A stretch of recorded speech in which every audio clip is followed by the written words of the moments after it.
Today, let's look at how to take short sequences and combine them into longer, more complex sequences.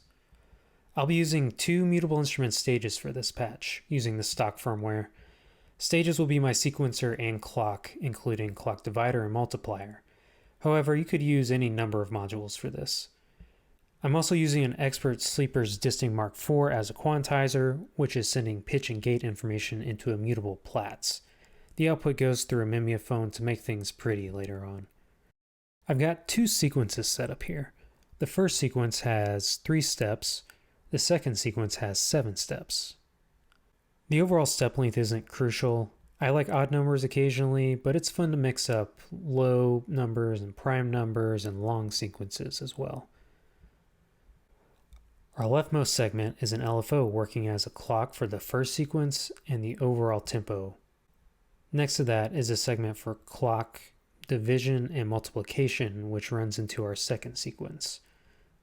I like to send the output of each sequence into a mixer. Here I'm using the IntelliGel Quadrat, the output of which goes to our quantizer. I like using a mixer with attenuation because you can dial in the range of each sequence and help you mold the result into one that you like. Let's let the patch play out and interact with the mix.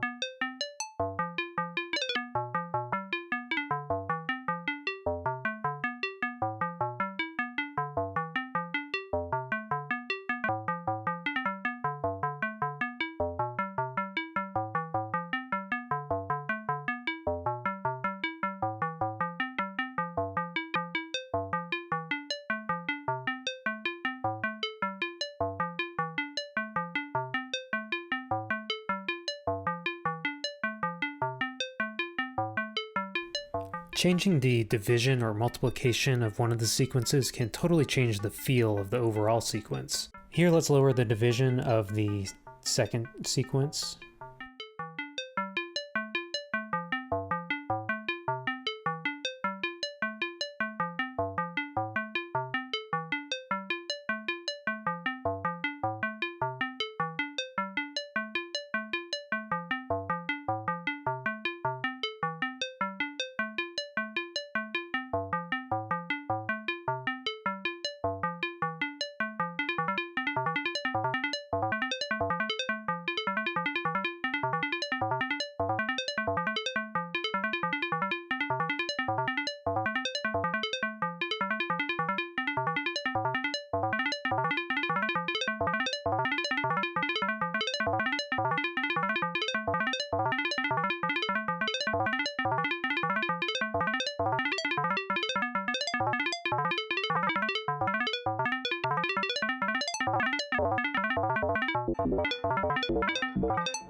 Instead of combining our modules through a mixer, let's use a sequential switch instead.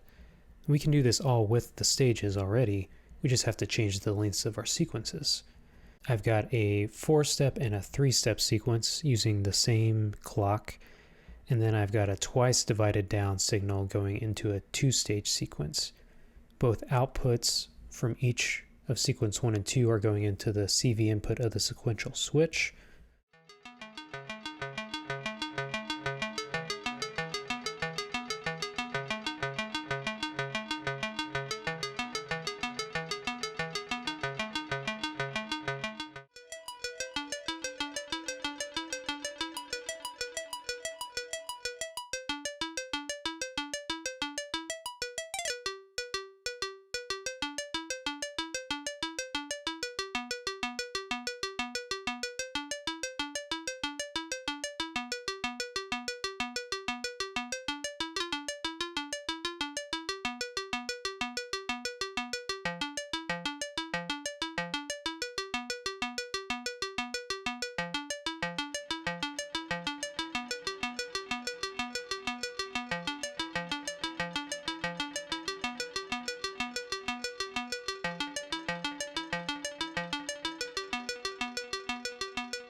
Let's make this patch a little more complicated. So I have both sequences going into a logic function this time. So I have a maximum and a minimum.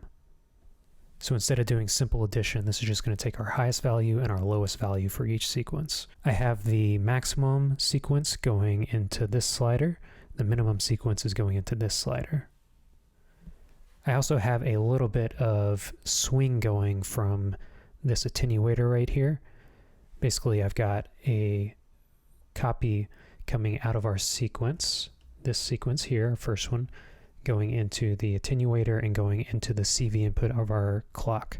This is just going to give us a little bit of swing so we don't have a straight tempo.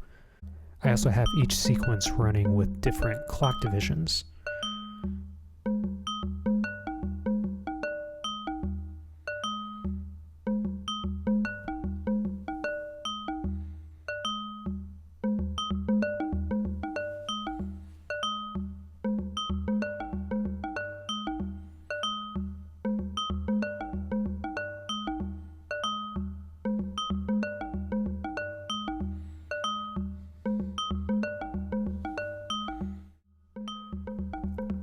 I really like this style of patching as it gives you a lot of different sequences. You can combine a lot of these ideas too. Perhaps you have a maximum going to one function, you have the minimum going to another function, you have both sequences added together with a mixer as your quantized pitch, and you've got each individual sequence going to different parameters as well. It's easy to create these related yet slightly different sequences.